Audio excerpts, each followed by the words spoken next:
প্ৰাঞ্জল প্ৰতিম বৰাই অসমৰ কৃষিজীৱী ৰাইজৰ জীৱনধাৰা আৰু অসমৰ মাটিৰ লগত সম্পৰ্কিত অসমৰ সমাজ জীৱনৰ এখন সঁচা প্ৰতিচ্ছবি বান্ধি মতি বোকাৰ মাটি নামৰ এখন CD প্ৰস্তুত কৰি উলিয়াইছে আৰু আমাৰ আটাইৰে গৌৰৱ তৰালী শৰ্মাই তাত কণ্ঠদান কৰিছে। কথা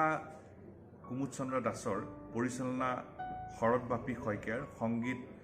প্ৰাঞ্জল প্ৰতিম ভৰালীৰ আৰু অসমৰ কৃষিজীৱী ৰাইজৰ জীৱনধাৰা, অসমৰ মাটিৰ লগত সম্পৰ্কিত, শিপাৰ লগত সম্পৰ্কিত অসমৰ সমাজ জীৱনৰ এখন সঁচা প্ৰতিচ্ছবি এই ধৰণে বান্ধি আতি